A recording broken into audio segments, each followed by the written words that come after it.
ಶತ್ರುನಾಶ, ಋಣಮೋಚನೆ ಮತ್ತು ಪೀಡಾ ಪರಿಹಾರಕ್ಕಾಗಿ ಶ್ರೀ ಲಕ್ಷ್ಮೀ ನೃಸಿಂಹ ದಂಡಕಂ.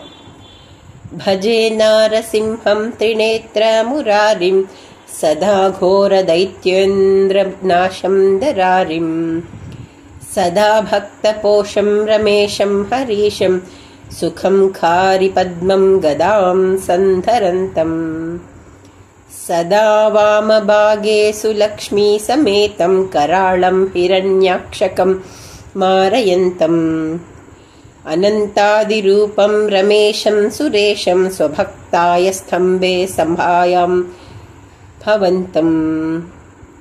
ಭಜೆ ನಾರಸಿಂಹಂ ಸದಾ ಭೀಮಕಾಯಂ ಸುಘೋರಂ ಸ್ವವಜ್ರಾಭದಂಶ್ರಂ ಪರೇಶಂ ರಮಾಲಿಂಗಿತಾಂಗಂ ಸದಾ ಮೃತ್ಯುಘೋರಂ ಸ್ವಭಕ್ತೇಷು ಕಾರುಣ್ಯ ನಿಶ್ಯಂದಿ ಭಾವಂ. ಭಜೆ ಸ್ತಂಭಜಾತಂ ಸ್ವಭಕ್ತಾಯ ಡಿಂಬಾಯ ಸೌಖ್ಯಂ ದದಾನಂ ಹಿರಣ್ಯಾಕ್ಷ ದೈತ್ಯಂ ನಿಹತ್ಯಾಂತ್ರಮಾಲಂ ಸ್ವಕಂಠೇ ದದಾನಂ ವೃಷಾ ಪಿಂಗಳಾಕ್ಷಂ ಹಸಂತಂ ಗ್ರಸಂತಂ. ಭಜೆ ನಾರಸಿಂಹಂ ಭವಾಂಭೋಧಿ ಸೌರಂ ಸುಮೀರಂ ಸುಕಾಯಂ.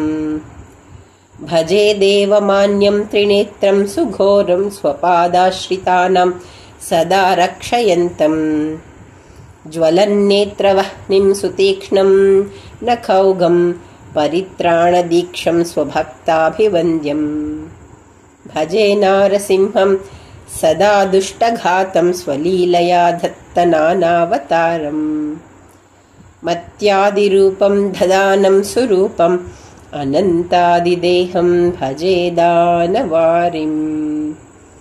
ಇತಿ ಶ್ರೀ ಲಕ್ಷ್ಮೀ ನೃಸಿಂಹ ದಂಡಕಂ.